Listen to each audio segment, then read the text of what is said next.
Hello, friends. This is Dave Hurwitz, executive editor at ClassicsToday.com, reporting to you from the Overflow Room with another in our endless series of miniature masterpieces. And this one, I think, is particularly intriguing. It's Henry Cowell's The Banshee. Now, I don't know if you know about the Banshee. I don't know if you know what the Banshee is. So let me tell you. This is just a wonderful piece composed in 1925 in an experimental avant-garde style, way before the avant-garde experimental people were doing this sort of thing with any regularity. It is written for the open strings of the piano. That is, you play it entirely on the inside of the piano. You never touch the keys whatsoever. It requires actually two people. One to play it and one to sit there and hold the damper pedal down for the entire work. Frankly, you don't need a person to do that. This is why God invented cinder blocks.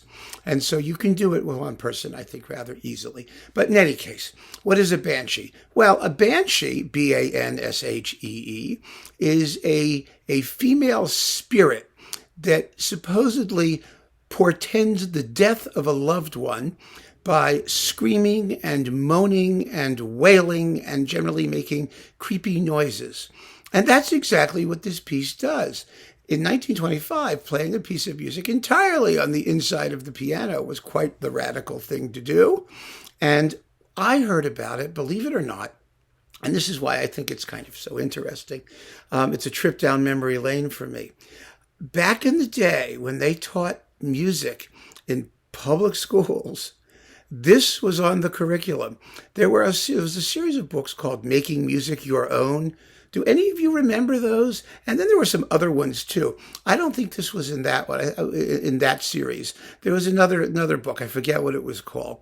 But I was in like 7th or 8th grade at that point, and we had to take music history. And when we got to the modern period, they had to start talking about, the book started talking about non-traditional musical techniques and compositional things.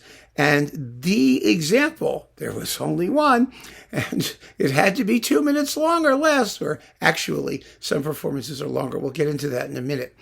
But it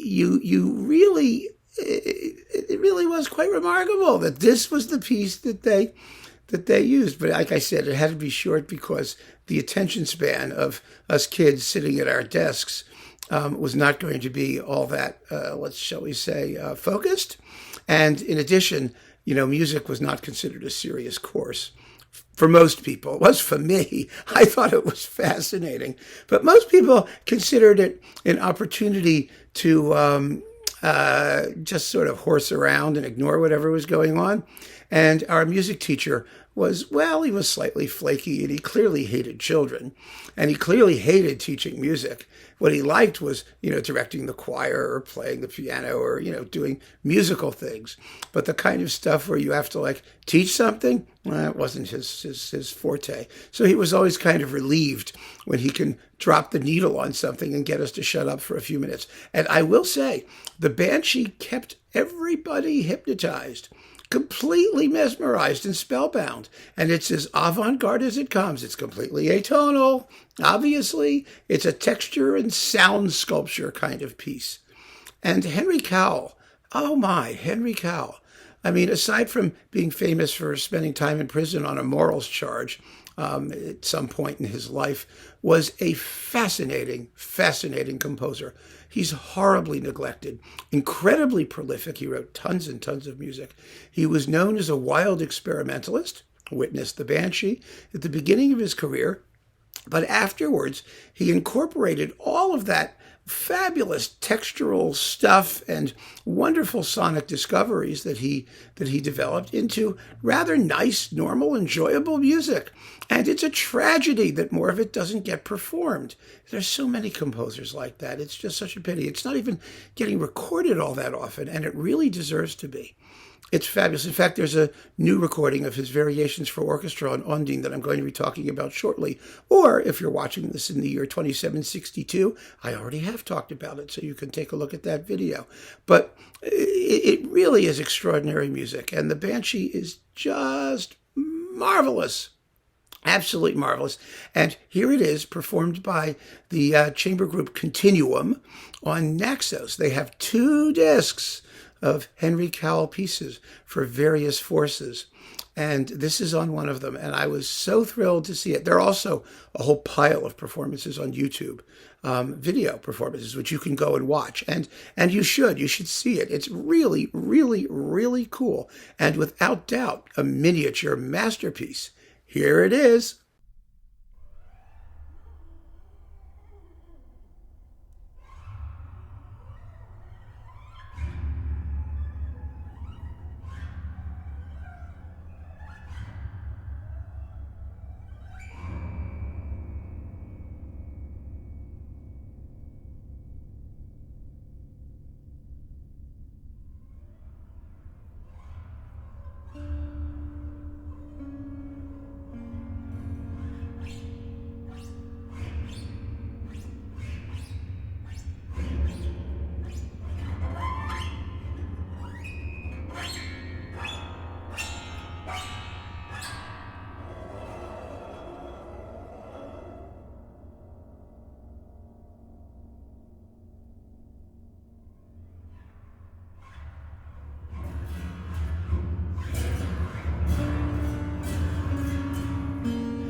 That was The Banshee by Henry Cowell, one of the great avant-garde miniature masterpieces.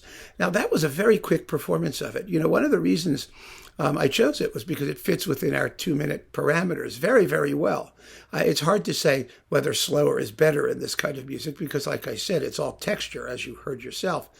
But the performance durations in this work can run to more than 4 minutes to less than 2. So it has an enormous amount of interpretive license attached to it, all while expressing the same thing. And it really does say something, I think, about avant-garde or contemporary music, because this is so delightful and spooky and approachable. And this video is being made close to Halloween, so it's appropriate that it be done at that time, and you should play it.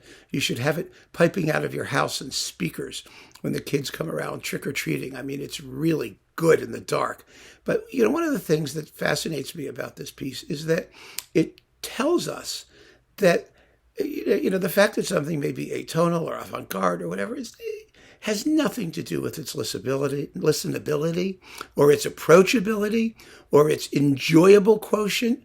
I mean, this piece is as fun and enjoyable as anything anybody ever wrote. But it is what it is.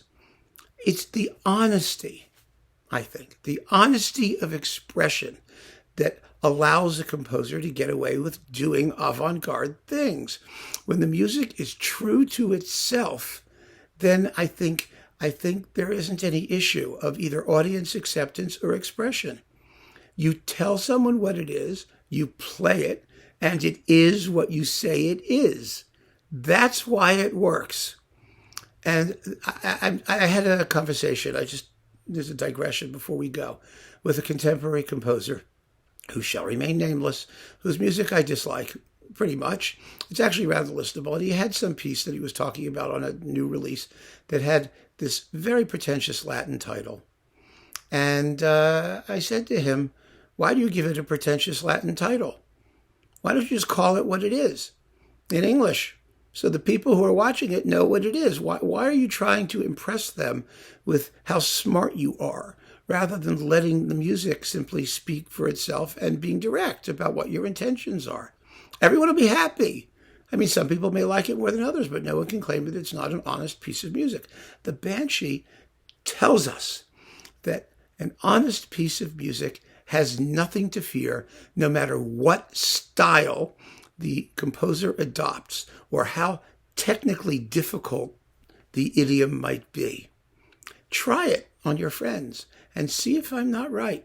I've tested this out a lot of times, and I can assure you that's the way it is.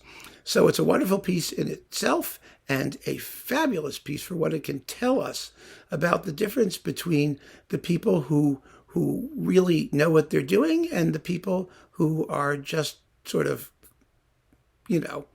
trying to sell us cod liver oil or patent medicine or whatever that stuff is, So thank you for joining me.